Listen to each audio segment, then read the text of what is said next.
Hey, Real Nerds. There's many ways to enjoy the Real Nerds podcast. You can listen to us on Stitcher, iTunes, and now Spotify and iHeartRadio. You can see what we're up to around town by following us at Real Nerds on Instagram. And if you want to send us your thoughts, you can email us at realnerds@gmail.com or call us at 720-6nerds5. Like us on Facebook at Real Nerds Podcast or tweet us at Real Nerds. And now on with the show. You're back there in Hollywood making movies right now because of us! Because they believe in us and what we're doing! I'm on the phone with every studio at night. Insurance companies. Producers. And they're looking at us and using us to make their movies. We are creating thousands of jobs. I don't ever want to see it again. Ever! And if you don't do it, you're fired. And I see you do it again, you're gone. You can tell it to the people that are losing their homes because our industry is shut down. It's not going to put food on their table or pay for their college education. So I'm sorry, I'm beyond your apologies. I have told you, and now I want it. And if you don't do it, you're out.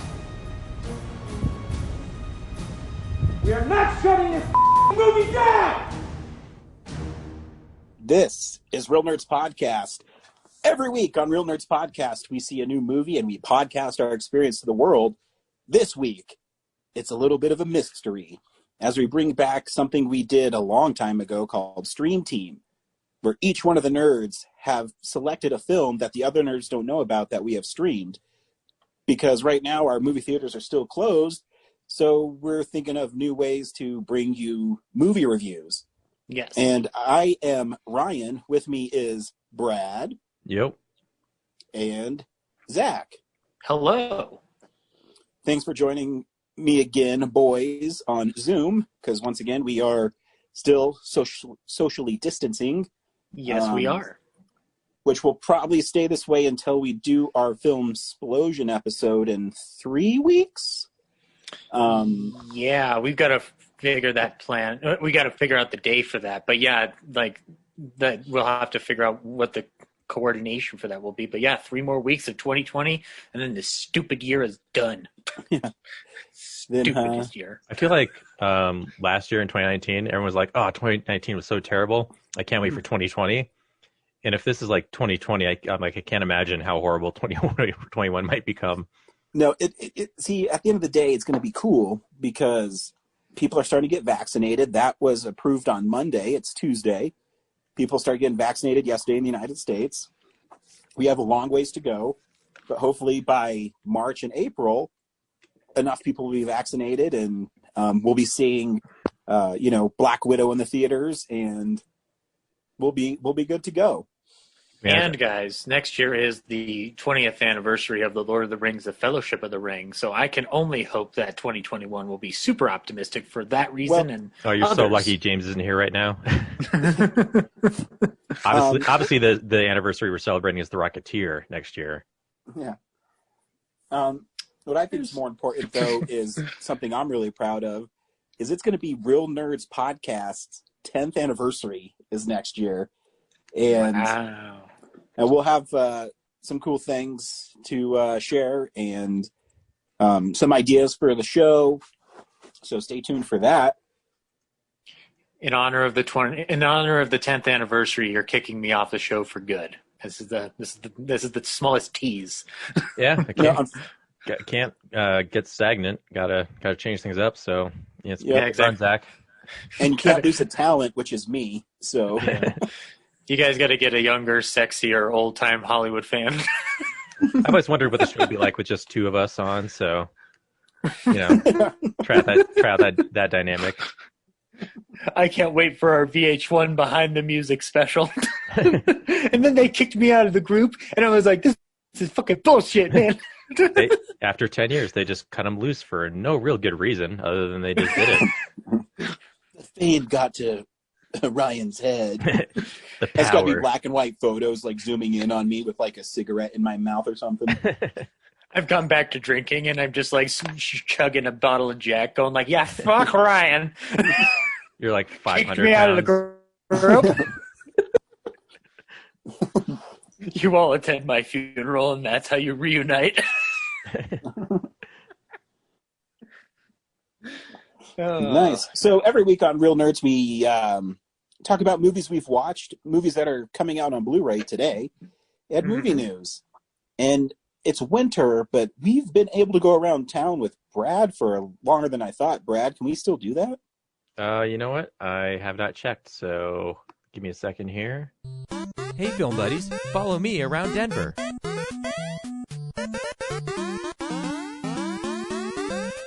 I think you can. It's snowing, so that usually puts a damper on them staying open. But they do have a lineup through, today's the 15th, 17th, 18th, 19th, and 20th. You can see Jack Frost, the Michael Keaton version. Aww. Fred Claus, or the classic Reginald Owen, A Christmas Carol. Oh, okay. So it's kind of last week where I'm going to be basically going to only a late night show. Yes, but late night is 8 o'clock because it's still freaking dark out early around here. So Party. yeah, interesting lineup. Well, Christmas time, it's I haven't seen either of those, so right on. yeah. But I mean, as far as Christmas choices, it's some deep cuts there, Very. and yeah, that's what's going on around town. We had kind of a big news week. This is a segment we call Real News. It's real news! Well, I guess I'll start off with the biggest news, like the biggest news. There's a new Dungeons and Dragons movie coming out starring Chris Pine. Nerd. In additional news to that, Real Nerds correspondent James Hart petitioned the studio immediately to cast Matthew McConaughey instead, and also to have a co-sponsorship with Mountain Dew. It's another Dungeons and Dragons movie being produced by Hasbro and Paramount, and Chris Pine's going to be in it, and it looks like it's going to be coming from Jonathan Goldstein and John Francis Daly, who did Game Night and wrote The Incredible Burt Wonderstone. So, yeah, that should be interesting. But no. Does anyone remember the Dungeons and Dragons from 2000? Nope. Nope. I'm sure only one correspondent on this show does, and we'll have to ask him during Film Explosion. The one with Marlon Wayans and Jeremy Irons. Yep. I forgot Marlon Wayans was in that. Oh my God. He plays snails. He's had an interesting career, a very interesting career. He's in a good Coen Brothers movie that nobody watches. Anywho, no, the biggest news of the week was Disney held an investors meeting and decided to drop news on everything ever. I mean, like, I don't think I've ever seen this many titles announced at once. Like, this is kind of insane. I don't know. What were your guys like? Were you guys kind of floored by half of this stuff alone? Well, what made me kind of excited about it is they still kept their theater lineup intact, and but at the same time not ignoring Disney Plus, and I mean all the shows that are coming to Disney Plus, and it's pretty amazing. Yeah, there's like every Star Wars thing you'll ever want ever, including like something I didn't see coming, which was, well, we're getting the Obi-Wan Kenobi series, obviously, but they're bringing Hayden Christensen back to play Darth Vader, and I'm actually excited for that. I know that might make some people groan, but I'm actually excited for that. Like, how does that work? Because if it's after Revenge of the Sith, he's, predominantly going to be in the mask. So do you also get James Earl Jones back to voice it? And then, like, does Hayden Christensen need to be in costume, like, on set? Because I feel like you would just, get a double if he's in the mask. Well, I'm wondering if they're going to kind of pull half duty where he's still getting used to his mask. So he's kind of like, he's not quite a pro-masker. He might be kind of anti-masker, but he's just going to wear it only when he absolutely needs to, until finally he just says, you know what, I'm just going to wear this mask forever. Guys, wear a fucking mask. And then also, A New Hope, he says he hasn't seen or heard from Obi-Wan Kenobi in like 20 years. So like, how are they going to meet up and still make that like true? Maybe Darth Vader's sending people out to go check on his to check on Tatooine, and then that's when they encounter Obi-Wan Kenobi. I don't know. I don't write Star Wars. If I did write Star Wars, I'd be working for Lucasfilm right now. Not a bad idea. I could write a Star Wars movie. But it's not even just the Star Wars news too. The Marvel news dropped like in insane fashion. Amongst the series, we're getting obviously Falcon and Winter Soldier and Loki and WandaVision, but also Secret Invasion, which will have Sam Jackson back as Nick Fury, and Ben Mendelsohn from Captain Marvel. And then Ironheart, which, Ryan, is this the Iron Man stories they've been putting out recently where it's the gal who builds her own Iron Man suit? Yeah, it's Ray Williams. Okay. And it's should be fun. I think all the trailers are great. I think WandaVision looks kind of trippy and different. And then the Loki trailer is awesome. So should be fun. And, I love the Patty Jenkins trailer for Rogue Squadron. It's cool that they're branching out from the Skywalker stories. I think it's cool. Finally. Yeah. Yep. And then in addition to all that, we got a lot of movie news from them.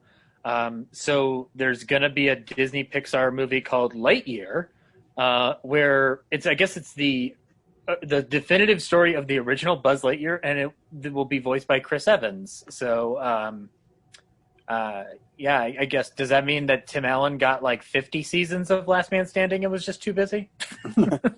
Well, it's a story of him as actual Buzz Lightyear, not the toy or something like that. Gotcha. That's how they get around it. Brad, were you going to say something? No, I was going to say exactly what Ryan said. It's him. Like if there wasn't a toy world, it's. I see this photo now. Yeah, that makes sense. It's the world that Buzz Lightyear imagines himself in before Woody wakes him out of it. Oh, cool. That'd be awesome.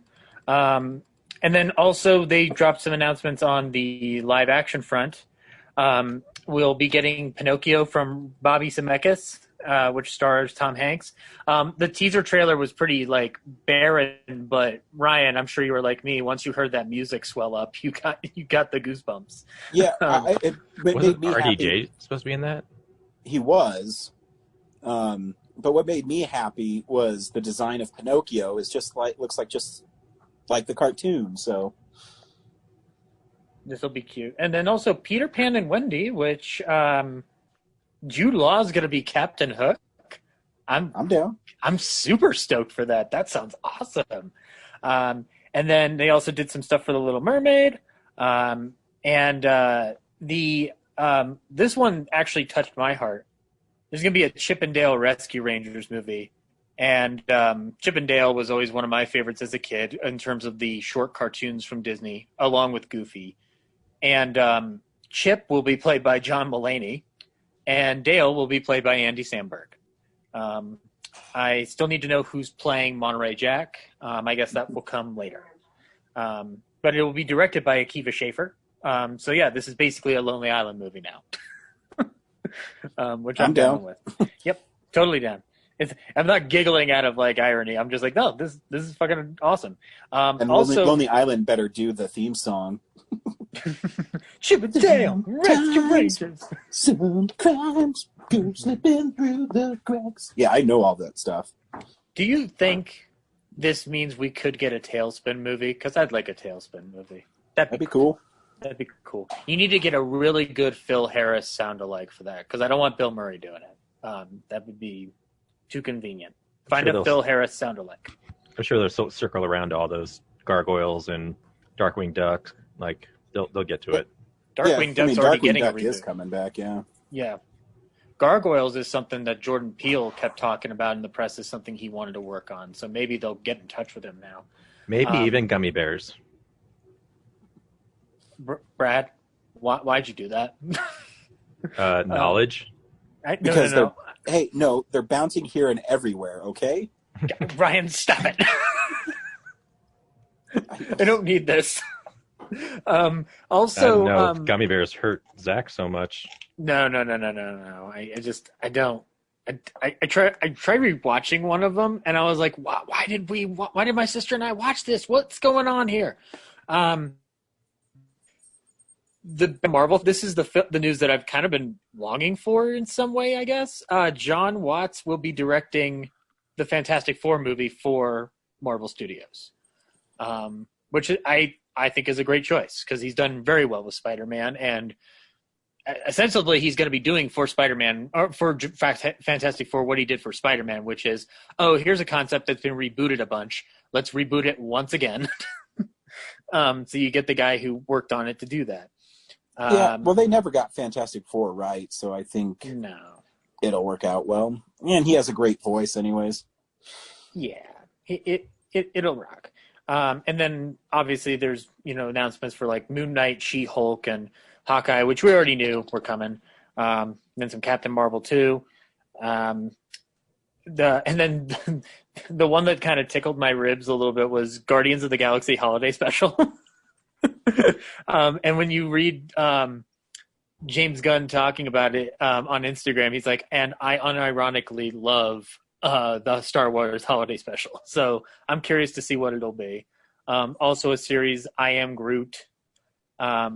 And then Ant-Man and the Wasp Quantumania, which Cassie Lang has been recast from her older counterpart in Endgame to Catherine Newton from Freaky, one of the movies we reviewed before the movie theater shut down. And then one of the big confirmations, something that we kind of already knew was happening, which is Christian Bale will be in Thor: Love and Thunder. So Christian Bale is coming back to the comic book world. I'm sure we're all very excited about that. As a villain. Yep. Do you think he'll say, "Oh, good for you, Thor"? just recreate his entire rant from Terminator Salvation. Yeah, it'll make him seem less threatening, but maybe. Probably not a good choice if you're the villain. Yeah, I guess so. Still would be fun, I guess. Also, but there is some sad news within the Disney world, which is your Disney Plus price per month is going to be raising to $8 in order to pay for all this shit that you love. So get ready to shell out an extra $3 starting in March 2021. Does that apply to, like, I know Disney had that, hey, if you get in this early, you get this locked for life. Are they reneging on it? I don't see anything here in regards to that. So no comment from me. I'm not the smart one here. And then this is kind of Disney news-ish. Hulu will exclusively be releasing 20th Century Studios and Searchlight films as Hulu originals.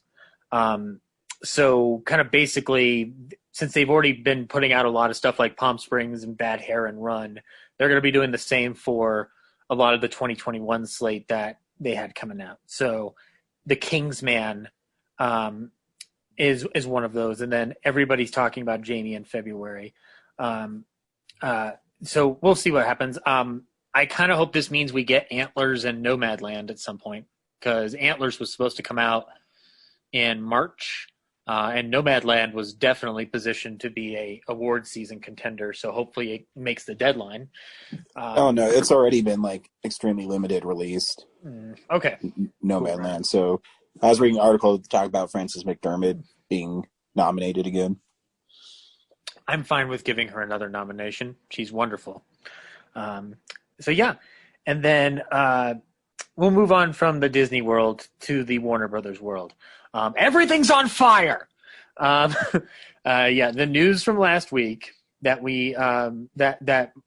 Warner Brothers said we're going to put everything to HBO Max pissed off everybody, and I mean everybody. Talent agencies, production companies, they're all very, very pissed off. There have been numerous amounts of articles written about this subject, about Warner Brothers' response to this.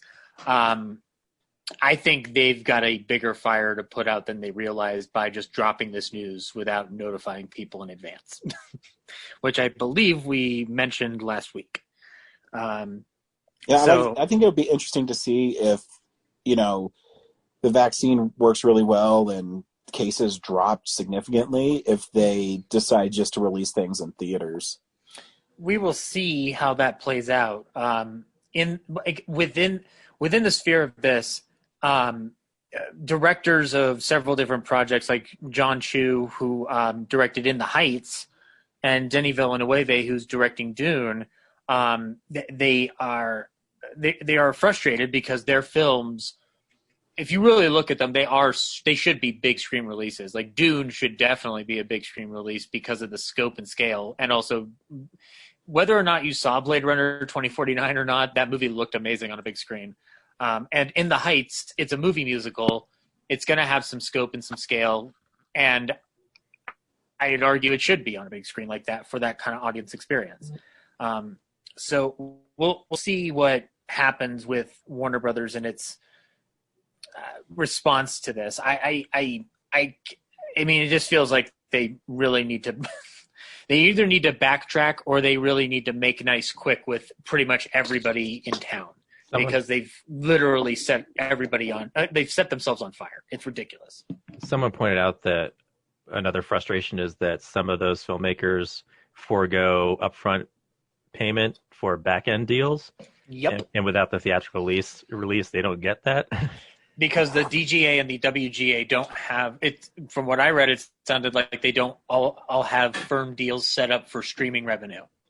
Yeah, and streaming is a much, much smaller piece of the pie. So when they just arbitrarily, announce that they're going to put all these on streaming, it leaves those filmmakers going like, now I got to go to court. Like, thanks. Yeah,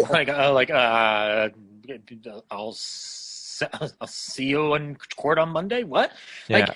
I heard for Wonder Woman, like when they announced that they were going to do it, they gave Patty Jenkins and other people the option to take cash and then forego the back end, but they didn't call up, Christopher or Denis Villeneuve or anything else. Yeah, John M. Chu. Yeah, they didn't call in anybody.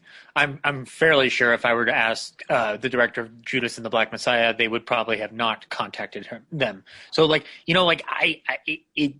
only one. Oh, go ahead. I also heard it's not even a Warner Brothers thing. It was an AT&T thing because AT&T is in charge of Warner Brothers now. So. Yep, and these the people who are at the top there on AT&T's end don't know how to run a movie studio because they've technically only been running this company for about a little over a year, because that's when the merger was finalized. So they have no idea how to run the movie business. They have no idea what goes into film production and film release. And they made the same mistakes in the 70s, right? Similar-ish. Or 60s. The 60s did, because they didn't know how to make a movie. That's why they started calling in all those young filmmakers like Scorsese and Spielberg and Lucas to be like, yeah, make shit for us, please. You know what you're doing. And then they learned the formula because of Star Wars and Jaws' success. And they're like, okay, now we can take over. Fuck your creative freedom. And then that's how the 80s were born. But yeah, no, we'll see what happens out of this. I'm kind of on Ryan's end of optimism, where if the vaccine kicks in and some fears are alleviated, do they just decide to switch back to regular releases for most products? Because even if it's just like their big budget stuff like Matrix 4 or anything else, I would rather the theatrical experience be primary first and foremost for the time being. But we'll have to see what plays out with the virus. There's only one director who probably doesn't give a shit right now in terms of this whole thing, and that's Zack Snyder, because his Justice League is going to be a miniseries on HBO Max, but it also might get an R-rated theatrical release, complete with Batman saying the F word. They're finally making Batman dark. Yes. Hey Ryan, they're turning him into a Dark Knight? Yeah. That seems weird. When do you think they'll stop saying that every new Batman movie that comes out? When the screen is pitch black because the lights have been turned off, but you just hear Batman's voice. Ryan, it'll be the darkest it's ever been when it's just a radio play you hear in the theater. Right. Whenever Batman just starts gunning down people. Well. He's like, He just goes full. We've gotten previews of that Batman before in different versions. Like Keaton, he doesn't hit Joker, but he tries to gun him down in Batman '89. And we've definitely seen Affleck's Batman do that in Batman v Superman: Dawn of Something. He usually does it with like, "Oh, my vehicle shot him, not me." The car did it. I don't know if you guys have seen that, like the Grim Knight action figure Batman that's out there, where he's just like armed at the teeth like the Punisher. Like it looks cool, but I'm just like I can't get it because I'm like this doesn't feel like like it's a cool look, but it's like it feels like I know it's from the comics somewhere that I haven't read. So I'm sure it makes sense in that world, but it just feels like as for a toy to own, I'm like this doesn't feel like Batman though. But that's what I'm saying is like it has to get to that point where it's like they'll stop saying like he's finally dark. Yeah, guys, he's the only time he's technically never been dark was when Adam West was playing him in the '60s, and even then, like, I'd have to rewatch the television show. Don't they have a moment where Adam West is like, my parents were killed by criminals, and like, oh, no, there's the dark part. Okay, no, I've watched it. Yeah, a lot of people ask that, and I've got the series on my shelf. It's fun. Yeah, the TV show is really episodic. Like, there's not really that much continuity to it. Yeah, I've got it on my shelf. I'm gonna rewatch it. But I believe you, obviously. You just dropped into Gotham City and he's fighting a villain of the week, and that's there's no history. Yeah, the first one's the Riddler, right? Yeah. Like they didn't even talk about Robin's origin either. Right. Nope. He's just there. It doesn't matter. He's getting lessons from Aunt Harriet until Bruce can sneak him off to be Robin. You know, that's how that show played out. But anyway, yeah. Also, can I ask a question from two more frequent comic book readers? Do we care that superheroes say curse words anymore? Like, can we be done with that? I mean, it'd be weird if Spider-Man said it. Yeah. Well, kind of almost does at the end of the first two. He does say shit in it. Yeah.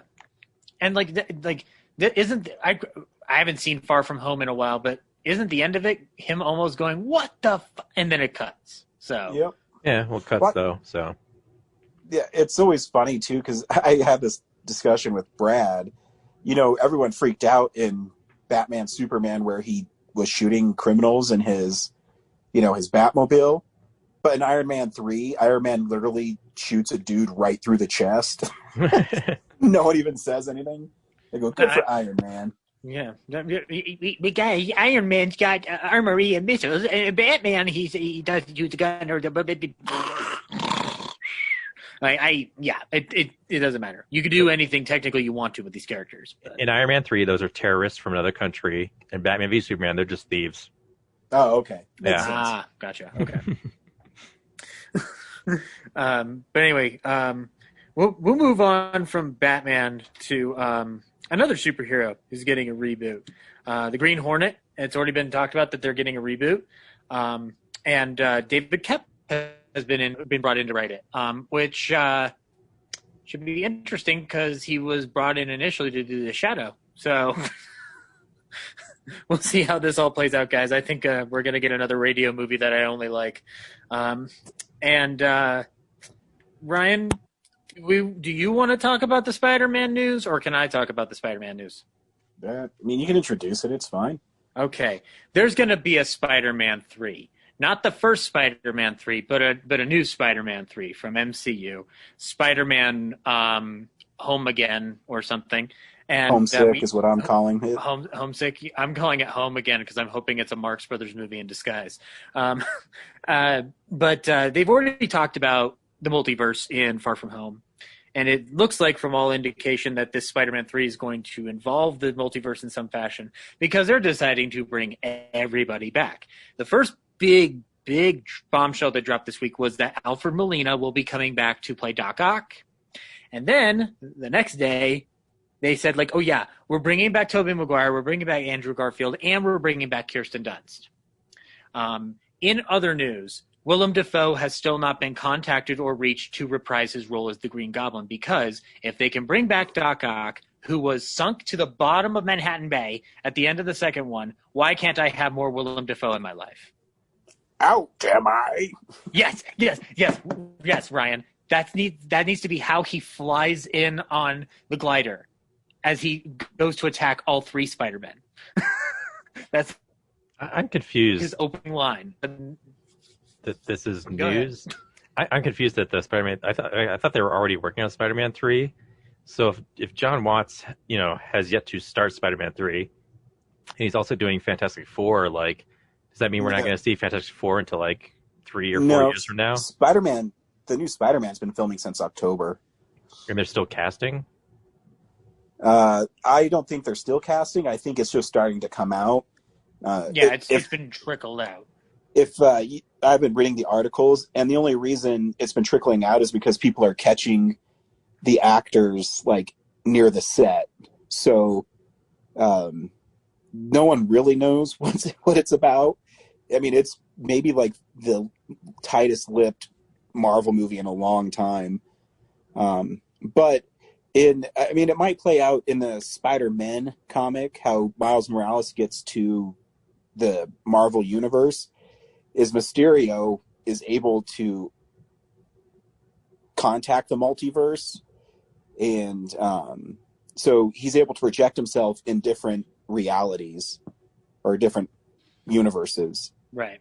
So I don't know if that's what they're going to do. I know it ties directly into the new Doc Strange, and it's going to be interesting. Like I said, they've been filming it forever, so there's even a video as soon as Tom Holland was done with Uncharted, he was filming Spider-Man the next day. Yep. Because he's a hardworking man, that young Holland. And allegedly, they're supposed to have a trailer before the end of the year. So we'll see. Guys, I am getting a late-breaking bulletin.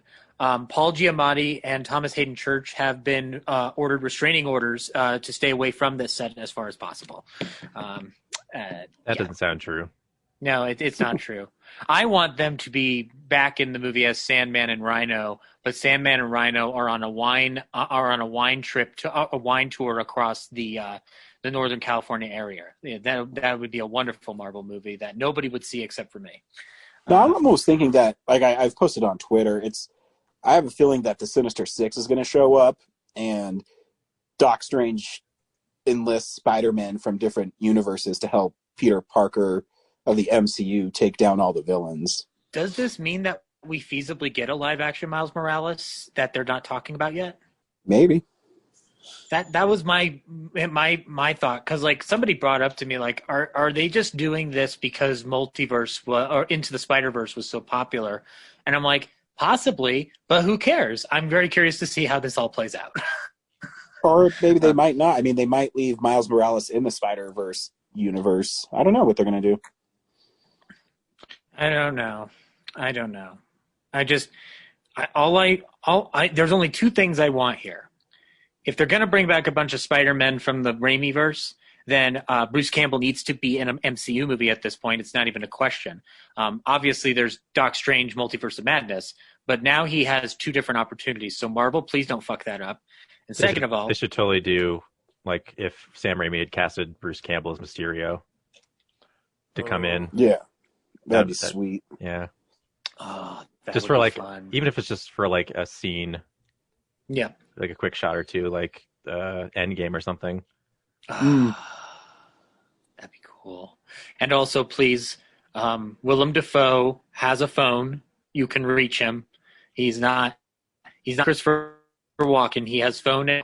Please reach out to Willem Dafoe. He needs to be in this movie for me. Well, I mean, there's been rumblings that him and Sandman are going to be in it. I mean, it almost seems that the new Spider-Man is going to be the launching point for the Marvel Universe going forward. Because you have Black Widow, but that takes place, obviously, in the past. Mm-hmm. And then the Eternals, which is more of a cosmic thing. And then I think Spider-Man feels like it's going to launch, the true Phase 4 of Marvel movies. What's Shang-Chi going to be doing then? I don't know. They finished filming that one too. I don't know what's going on. I don't know. Kevin Feige, give the Real Nerds a call. Come and chat with us. We're welcome to have you on the show. And then 2 more pieces of news. This will only really interest Ryan and me. Ryan, we're getting a Fred Astaire Ginger Rogers biopic. And the cast is Jamie Bell and Margaret Qualley. I'm actually on board with this idea. There's been some Twitter reactions going like, no. But I'm like, no, Jamie Bell kind of has that Fred Astaire look, and I liked Margaret Qualley a lot in Once Upon a Time in Hollywood. So I am willing to stretch any the nice disbelief guys, obviously. You know, it's funny. That movie is indeed the 7th best film of 2016. And I don't think blasphemy. Hey, you didn't have to put that shot of that joke that I wrote in our Jerks video, but you did. Now it's there forever. I had to reinforce the Jerks part. Yep, you did. In fact, you should do a new George Lucas-esque cut where it just points an arrow pointing to me and says the actual jerk. And then the last piece of news is unfortunately a down note. The legend, the one and only hold on one second. Tiny Lister. God damn it. Tiny Lister, yeah. I'm sorry. I wanted to make sure I wanted to get his filmography down pat because he's been in everything. But Tom Tiny Lister Jr. passed away at the age of 62. He had been experiencing COVID symptoms. And apparently he'd been sick for about a week, and he got bad very quick, and it was pretty much it was just that quick, like in a flash. Lister was known primarily for playing Debo in the Friday movies, and he was also in the movie No Holds Barred. He's also in The Dark Knight, plays a very pivotal role in The Dark Knight, technically, in that scene on the boat where he has that wonderful line, give it to me, and I'll did what you should have did 10 minutes ago. And then he throws that thing out of the boat so that they don't blow up the other ship, and then they await their fate. It's a beautiful moment. You guys, even criminals have honor. Yes, it's a beautiful scene. It's a beautiful scene in that movie. Batman believed, and it came true. Yeah. Christian Bale wished upon a star. This city just proved that not everyone is ugly as you. See, Tommy Tiny Lister Jr. didn't set the other boat on fire. That shows this city has honor. But Lister will be fondly remembered in my heart forever because he's in my favorite movie of all time, Jackie Brown. He plays Winston. Winston is a guy who finds people because that's what Winston does. That's his job.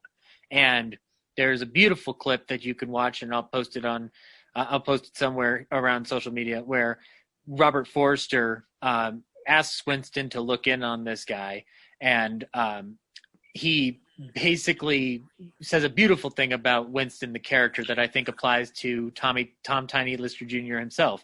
They don't have your winning personality, and nobody will ever have Lister Jr.'s winning personality. We will miss you, sir.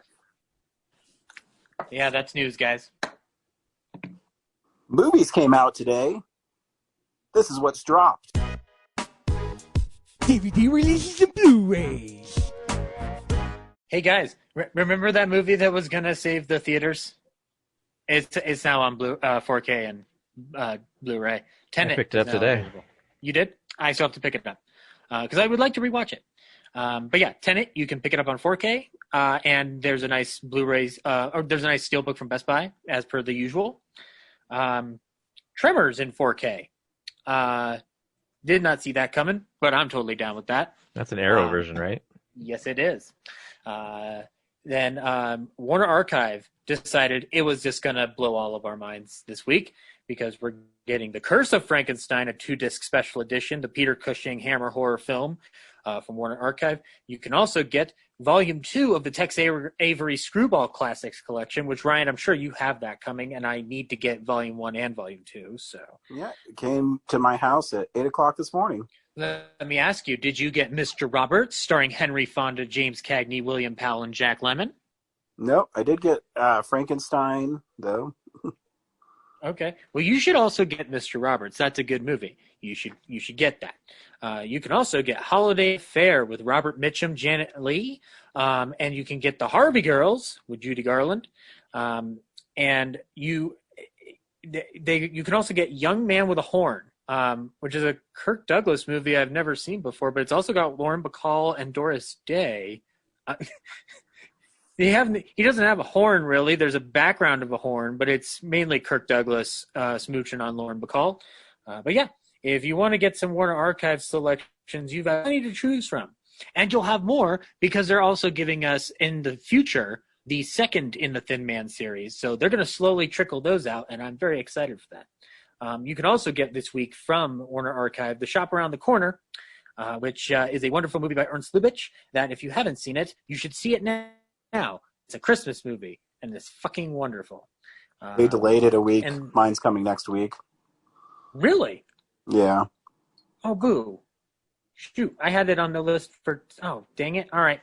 Never mind. Next week, guys, get The Shop Around the Corner. Ernst Lubitsch's masterpiece starring Jimmy Stewart. Check it out, guys. And then Criterion is putting out Amores Perros, an early Inarritu movie. Has anybody seen that movie? Like, I don't know how many people are Inarritu knowledgeable beyond Birdman and The Revenant. But anyway, you can get that if you like. And then Ip Man, the complete collection. You can get all the Ip Man movies in one nice little box set. Looks beautiful. Blue Underground is putting out a movie called Vigilante from 1982, which features the late Robert Forster and Fred Williamson. I've never seen this. Looks like fun. Looks goofy, and I'm down with it. There's also some Miyazaki steelbooks. You can get Castle in the Sky and Spirited Away. I feel like these are reissues, or am I crazy? Of the steelbook? No. The steelbooks are new. The disc content's the same. Okay. Well, you can get these nice steelbooks. That Spirited Away one looks lovely. And then The Dark and the Wicked, which is the new film from the director of The Strangers. You can pick that up on Blu-ray if you so choose. And then from Kino Lorber, you can get some movies such as Diary of a Mad Housewife, Ladybug, and Bodies, Rest, and Motion from 1993, which features Tim Roth and Eric Stoltz. So, yeah, you want some of those, you can check those out. And... So The Wolf of Snow Hollow's out. Wolf of Snow Hollow? You can see that here. Yeah, I got that today, too. Oh, I'll be damned. Sweet. But anyway, yeah, that's Blu-rays. Awesome. We watch movies throughout the week, and we're going to tell you about them. So, yeah, this is the stuff we've been watching. God, what did I watch this week? I don't think I did watch anything. I watched The Mandalorian. Are you caught up on The Mandalorian? Nope. Ah. What's a Mandalorian? It's a man who is half man, half DeLorean. Ooh, this sounds silly. I'm down. Whenever he's walking up to 88 miles an hour, he can travel through time. What does Baby Yoda have to do with a DeLorean? Wait. I just answered my own. Baby Yoda. It's tragic. Oh, God. I was going to say, I want Baby Yoda to drive the DeLorean and have adventures in it. That'd be fucking cool. You know what I thought of today, and I'm going to try and make a meme of it, is... so this is like 5 years after Return of the Jedi, right? So at some point in the next 20, 25 years before The Force Awakens, if Rey and Luke Skywalker and Leia are like the last Jedis, that means Grogu dies somewhere in between that 25 years. So, yeah. If I've watched this show yet, I would know what you're talking about. I'll watch the show, guys, I swear.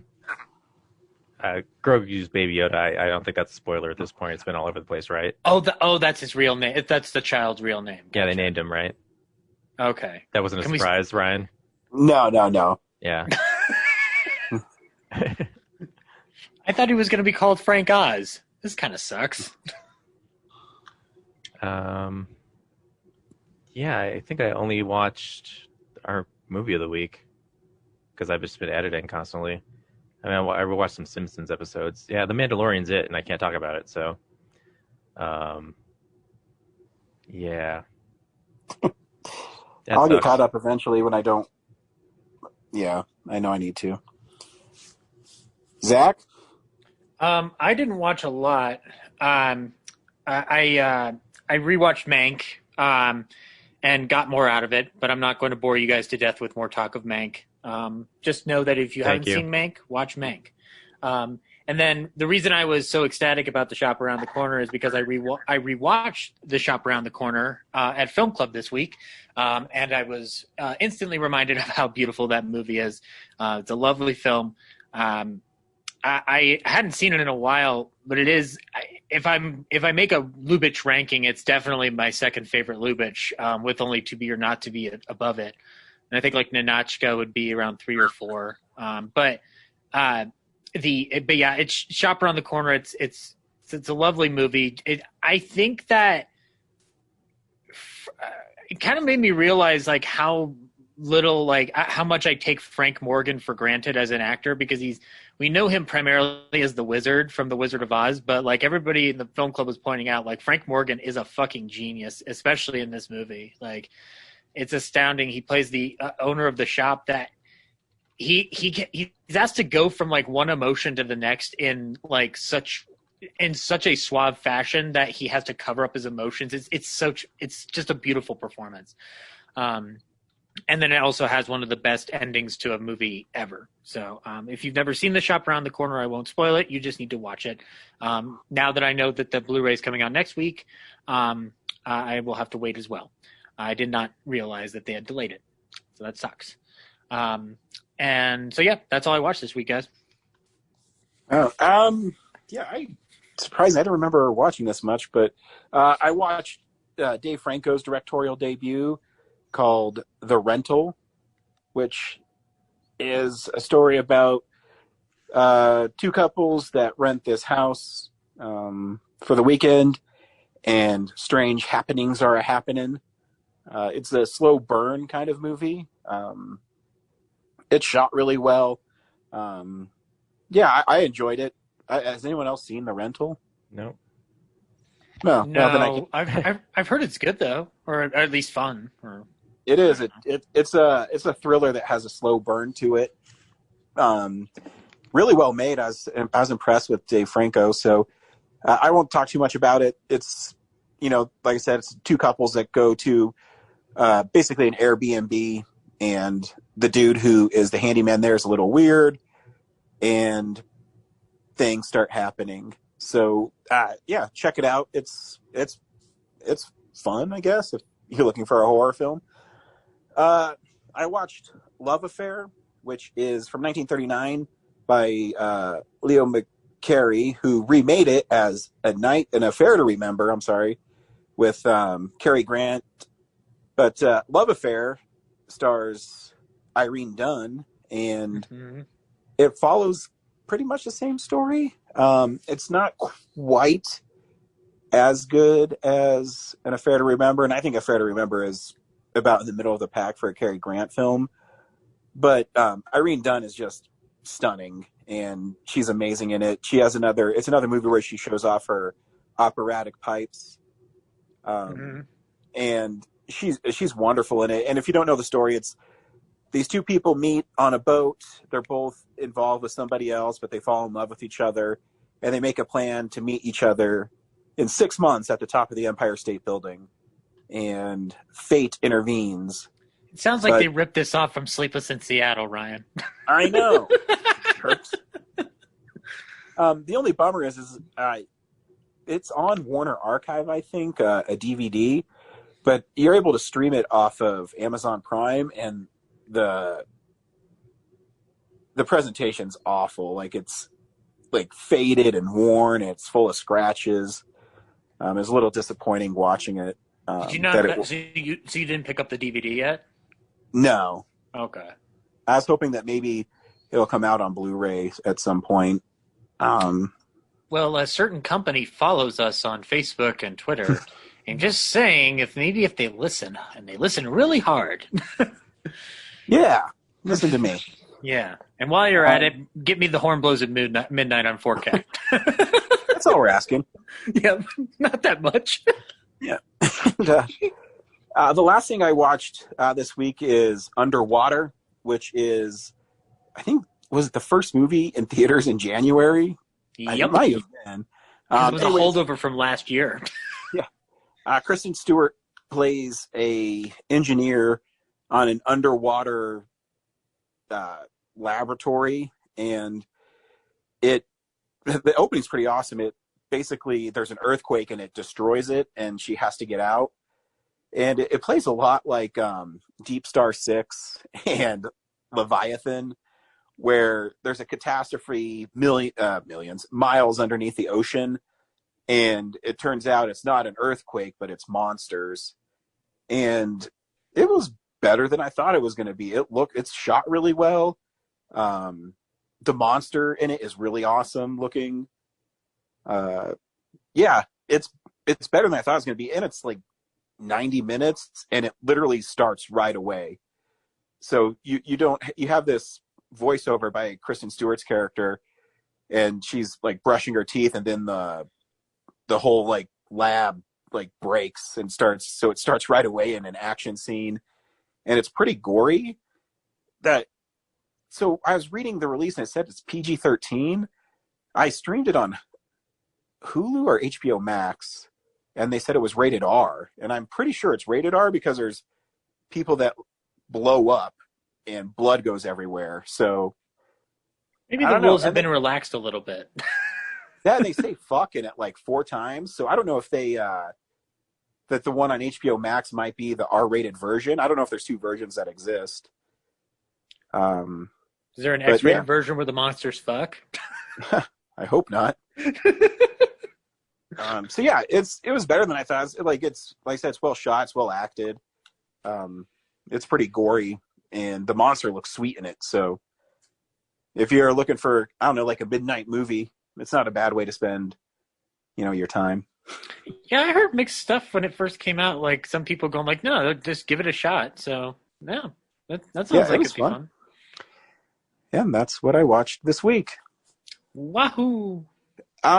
This week, we did what we call Stream Team, where we each picked a film to watch. The only caveat I added to it was it had to be from 2020.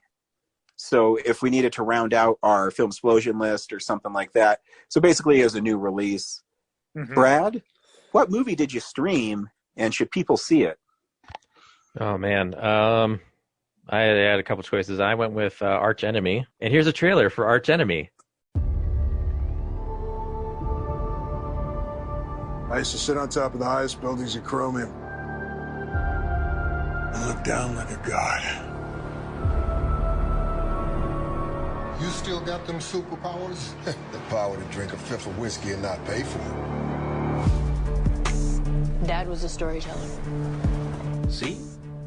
It's in our blood. I used to punch holes through space-time. Hey! Oh, you're the dude who says he's from another planet. You got superpowers, right? Come on, I just want to hear your story. My city was named Chromium. So that's where you're from? They had to invent things to hurt me. Intelligent asteroids, killer robots. Super villains? Say super one more time. Oh, okay. Even the whiskey's weaker here. Space whiskey. All right, look, do you have any superpowers at all? Or... The source of my power doesn't exist here. Why you gotta fill the kid's head with bullshit? I've always been good to you, right? To you and your family.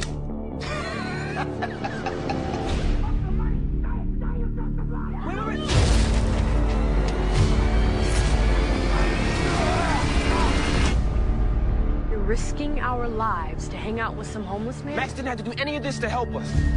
They will find you, and they will kill you. So what are we supposed to do? You fight the war. Fuck. Get Max Fist. We're gonna play a game! Where's my brother? You look insane.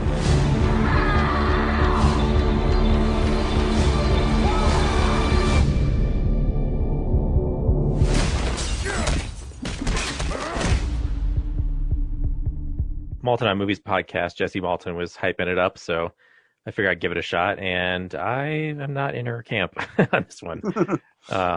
It's a good effort. It's a Legion M movie, a crowd-funded or fan-funded endeavor with Joe Manganiello plays this superhero who was fighting, their arch nemesis, and that scuffle caused a cataclysm that sent him to Earth. And he's been trapped on Earth for like 15 years as like a homeless person. And the movie tries to make you think that maybe he's just crazy. And then he's got some sidekicks. This one kid called Hamster, he's trying to get in with like a local like Westward style publication. So they tell him they'll give him a shot if he comes up with like a great piece or article or something, a story to put together. So he immediately runs into Joe Manganiello's character. He's like, I think his name was Mike Fist.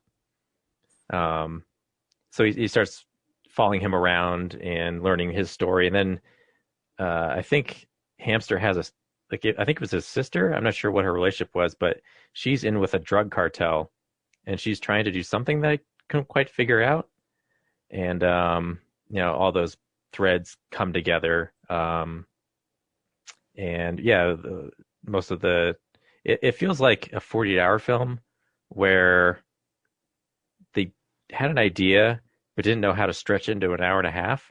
So it just feels like a potluck of ideas that it's this. What if there's this guy who actually had powers, but you don't know because he's so odd. And then let's also get the production design from Color Out of Space in here to do some animatic storyboards because we're super low budget, so we can't do the super heroic, so we'll just animate it. And Glenn Howerton is in it as like the second level boss villain. Nice. And then Paul Scheer is just some drug addict that one of the characters like runs into on the way to, and they have like a Russian roulette scene where he's just being an off the wall, drugged up guy who ends up shooting himself. It's I couldn't quite figure out like what was supposed to be so amazing about this. Like the production value is pretty good for a low budget. And it has some pretty big stars, it sounds like. Yeah. Amy Seimetz is the ultimate arch nemesis. But she's in it briefly. But you think like a movie about art, like I couldn't figure out quite like why the title was so relevant, like Archenemy. And then like Mike Fist, a lot of his whole arc is just explaining that he's from this other reality where he has all these powers and he doesn't have them now because he's stuck on Earth. And there's like this cosmic blood that you can fuse into to help you get your powers back. And they set up that he doesn't have them, but then once he finally arbitrarily decides to start protecting his kids, he had like a bump of cocaine that actually has some of the cosmic blood in it. It's like, oh, so you've been not using this the whole time and whining about not having your powers? Like, that doesn't make sense. And there's like weird cuts, once he decides to be a hero for them. Like he just says that, like, I've decided to become like my purpose here. Like they sent me here so that I could save you guys after 15 years, I guess. And they just break into an armory and he just loads himself up like the Punisher. But the only part that I like stood out to me was the very last shot of the movie. Like for most of the movie, it has looked like Los Angeles.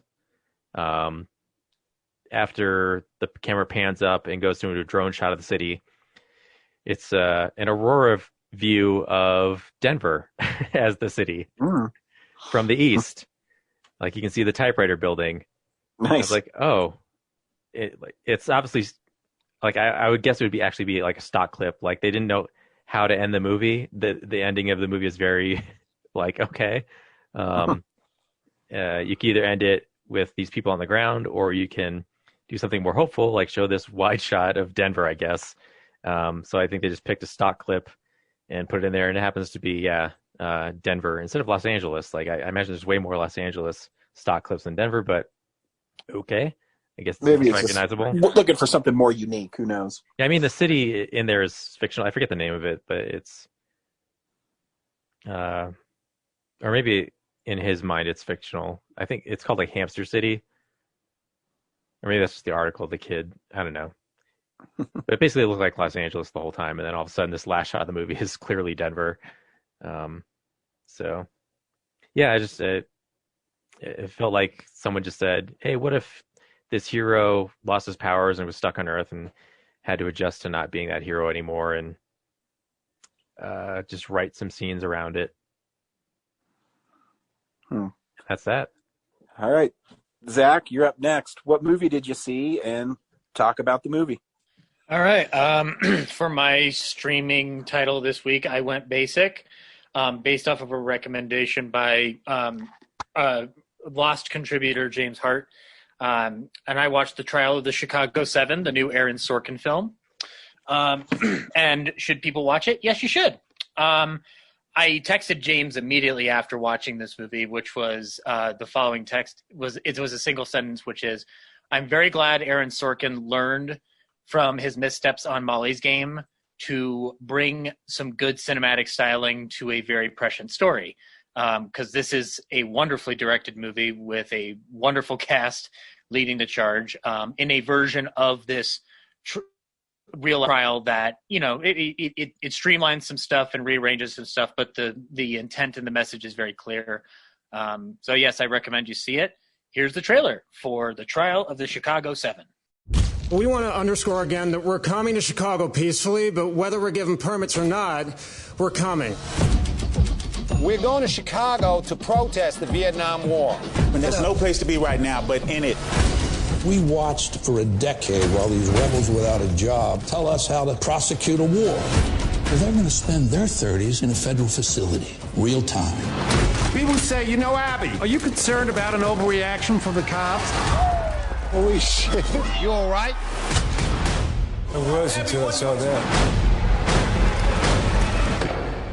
Are the people ready to make opening arguments? At the defense table, Abby Hoffman, Jerry Rubin, Dave Dellinger, Rennie Davis, Lee Weiner, John Freund, Tom Hayden, and Bobby Seale. These defendants had a plan, and the plan was to incite a riot. I call this portion of the trial with friends like these. My trial's begun without my lawyer. The court assumes you are being represented by the Black Panther sitting behind you. The riots were started by the Chicago Police Department. Sustained. Nobody objected. Jurors 6 and 11, they're with us. Juror number 6 and juror number 11, you're dismissed from this jury. Can you tell us why? Because this is my courtroom. We've dealt with jury tampering, wiretapping, a defendant that was literally gagged. Get your hands off me! You're the first to suggest that I have discriminated against a black man. Then let the record show that I'm the second. When we walked in here this morning, they were chanting that the whole world is watching. If we leave here without saying anything about why we came in the first place, it'll be heartbreaking. Last summer, why did you come to the convention? To end the war. We're giving them exactly what they want, a stage and an audience. Yeah, you really think there's going to be a big audience? This is what revolution looks like, real revolution. We may have to hurt somebody's feelings. Is this prosecution politically motivated? I'm tired of hearing you. It would be impossible for me to care any less what you are tired of. Here I am! There will be order! We have to find some courage now.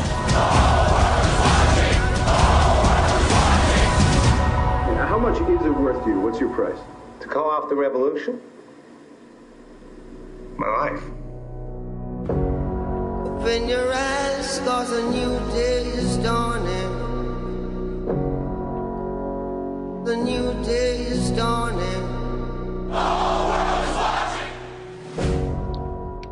So The Trial of the Chicago 7 tells the story of the Chicago 7, which initially it was actually the Chicago 8 because Bobby Seale was thrown in as part of this indictment against people who were accused of inciting riots at the 1968 Democratic National Convention, in which Mayor Daley and his thugs beat up a bunch of protesters.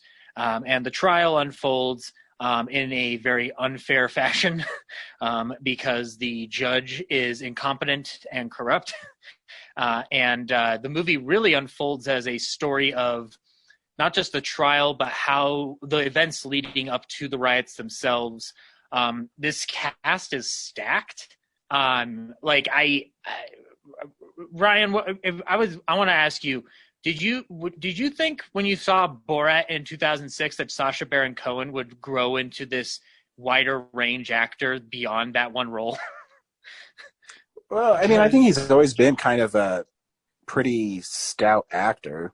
Yeah, but I don't think I would have called it that far back. Like he's going to play Abby Hoffman, and he's going to redeem Abby Hoffman's name to a certain extent, because whenever I was taught about Abby Hoffman, it was kind of in a derogatory sense.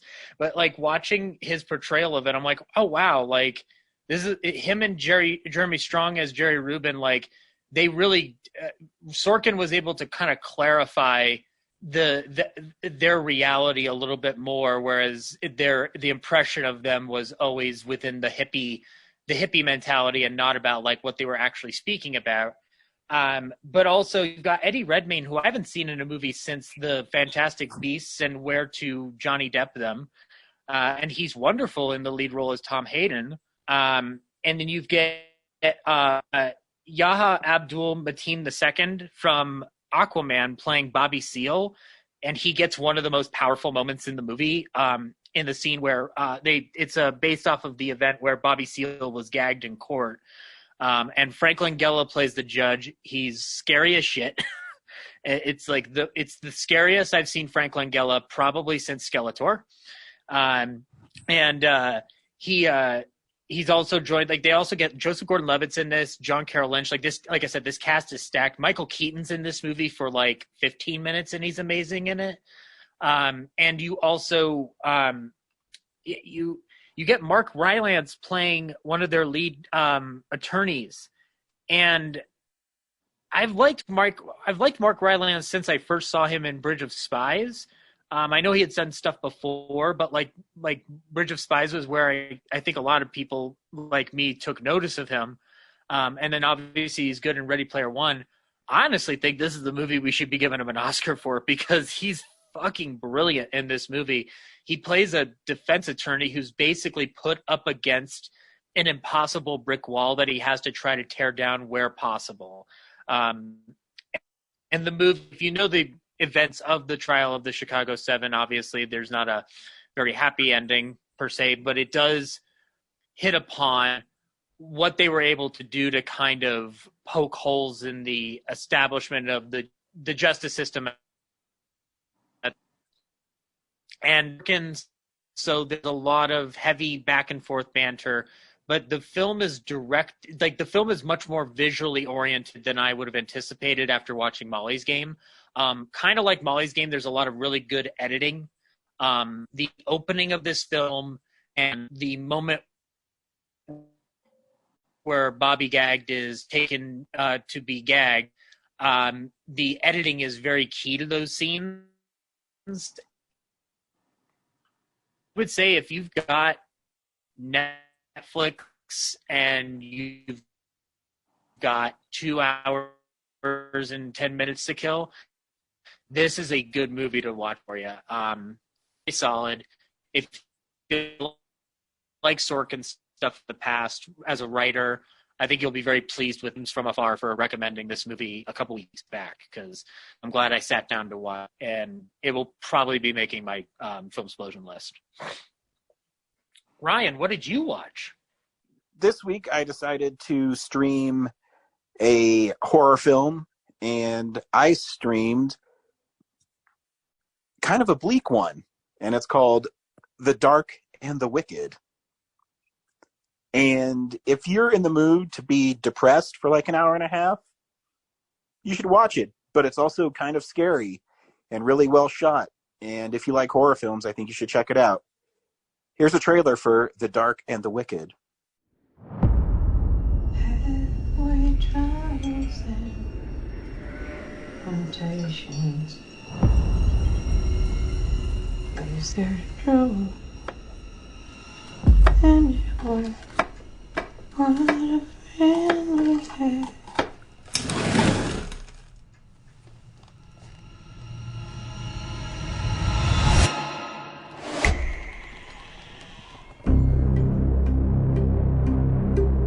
Your mama, she was saying things. She would sit right beside him just whispering. But she wasn't talking to him. We found it in her pocket. She didn't believe in God. What's the matter whether you believe? I found Mom's diary. What if she saw something out there? I told y'all not to come.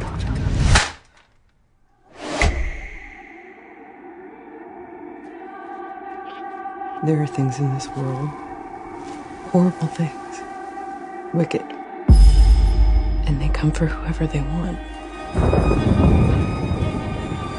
I saw something. She wasn't crazy. Do you smell him? He's close now. He's not out there.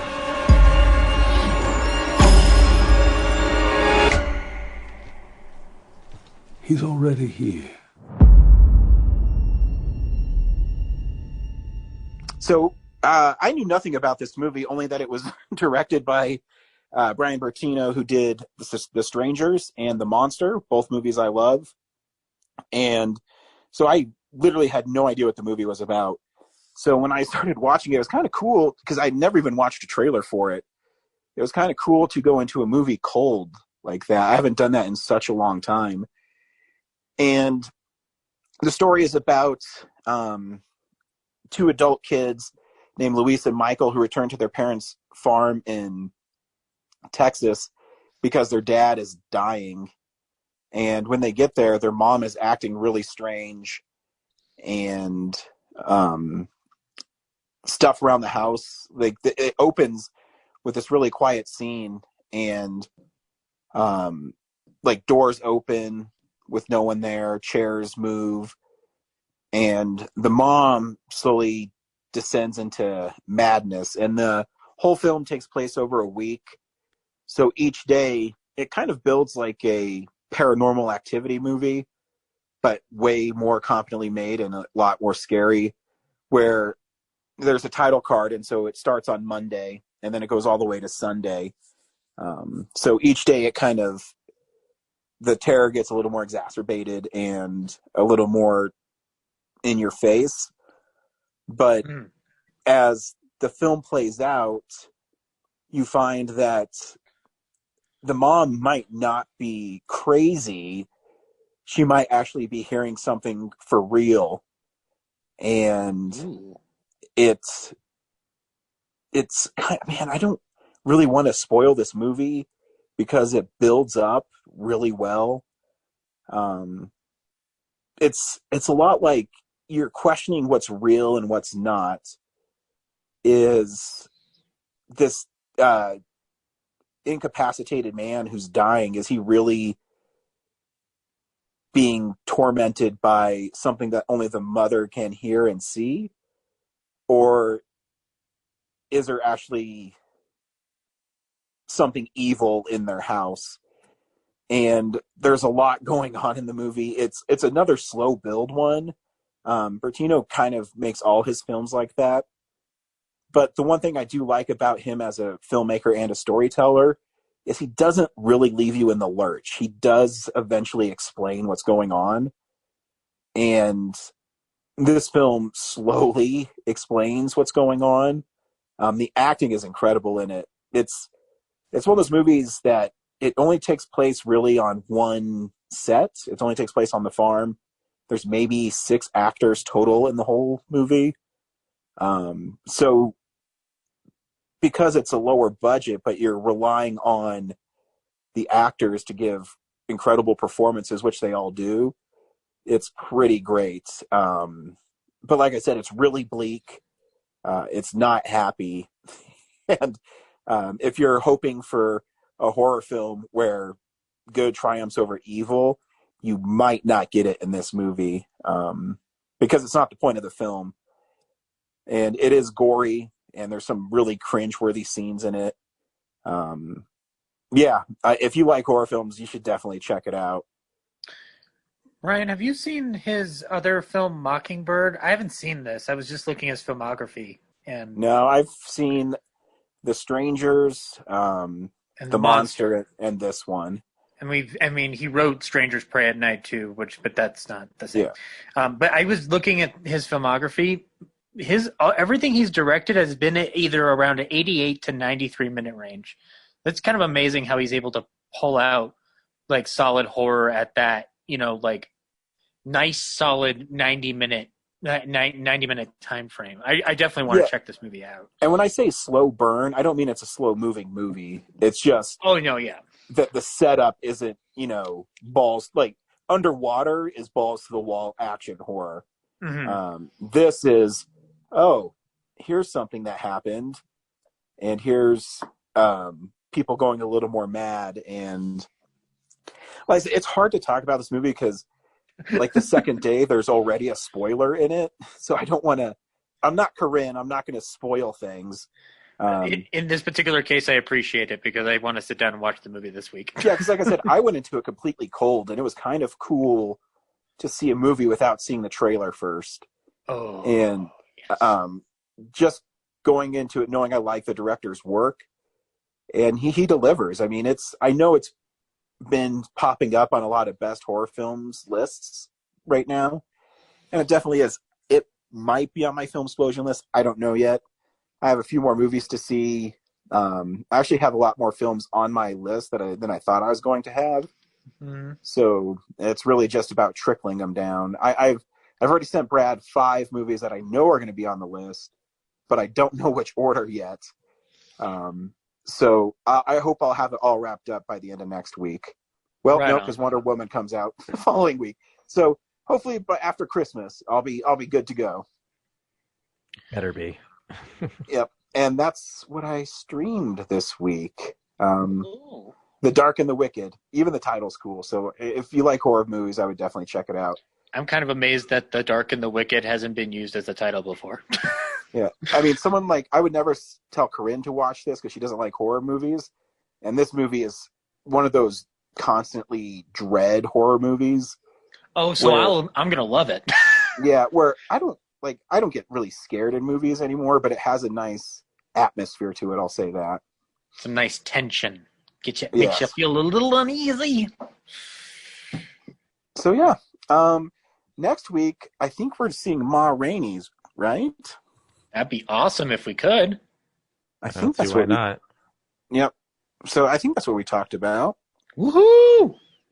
So Ma Rainey's Black Bottom is the late great Chadwick Boseman's last film.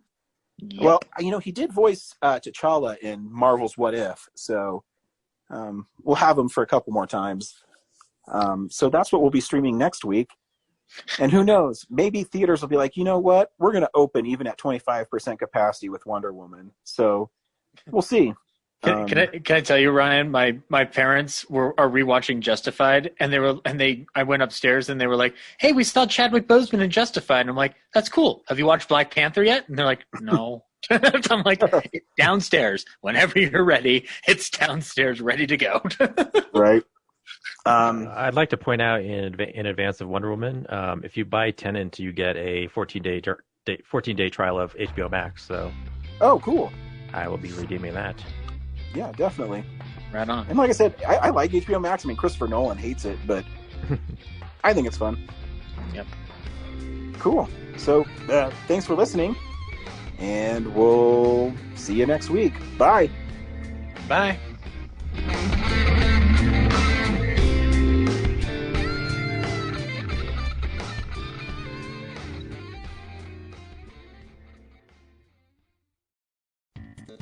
Thank you for listening to this episode of Real Nerds Podcast.